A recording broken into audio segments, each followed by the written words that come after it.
ٹکڑے نہیں ہیں، یہ کچھ دیر پہلے تک امید تھے۔ انہی پرچیوں کو مٹھی میں آج ایک طویل عرصے بعد ہسپتال کے ایمرجنسی وارڈ جانا ہوا۔ وہاں کی افراتفری اور شور کے بیچ میری نظر اچانک ایک ایسے منظر پر جم گئی جس نے میرے وجود کو منجمد کر دیا۔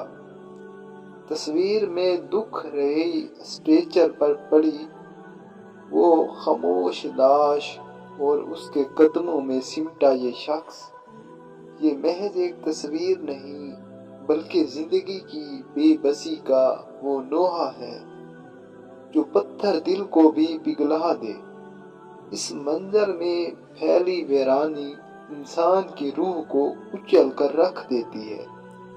کلیجہ منہ کو آتا ہے جب انسان سوچے کہ ابھی کچھ دیر پہلے تک جو امید تھی اب وہ کفن بن چکی ہے۔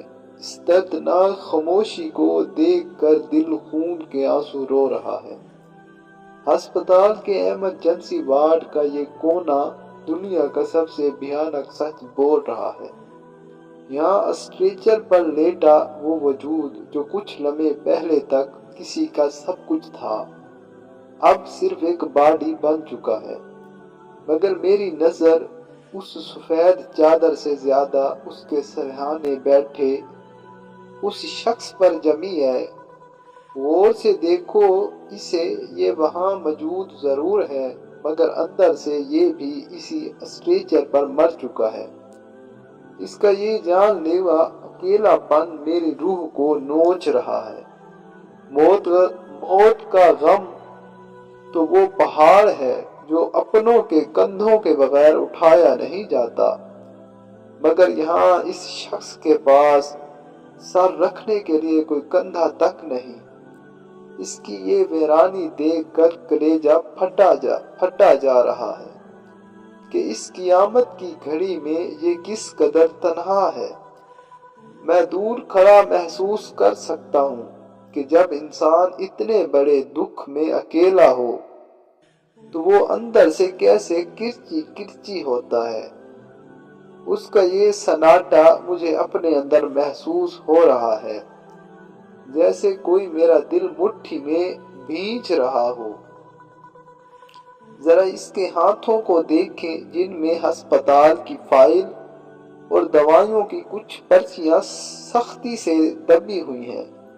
یہ کاغذ کے چند بھیجے یہ شخص کبھی فارمیسی تو کبھی ڈاکٹر کے پیچھے دیوانہ وار بھاگ رہا ہوگا کہ شاید کوئی معجزہ ہو جائے، شاید سانس کی دوڑ نہ ٹوٹے۔ مگر اب یہ پرچیاں بھی اسٹریچر پر پڑی لاش کی طرح مر چکی ہیں۔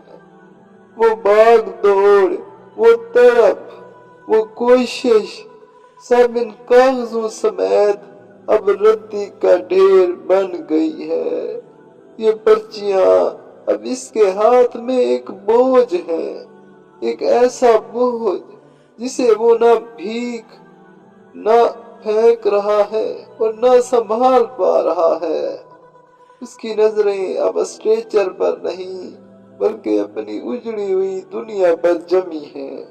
یہ وہ مقام ہے جہاں انسان کو اپنی اوقات اور اپنی بے بسی کا سب سے زیادہ احساس ہوتا ہے۔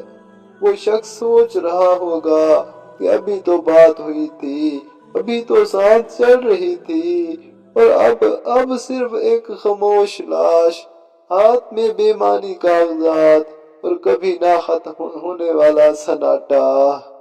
اسٹریچر پر پڑا شخص تو اپنے سفر پر روانہ ہو گیا، لیکن جو پیچھے رہ گیا، اصل قیامت تو اس پر ٹوٹی ہے۔ موت صرف جانے والے کو نہیں مارتی بلکہ پیچھے رہ جانے والوں کو بھی زندہ درگور کر دیتی ہے۔ جزاکم اللہ خیرہ۔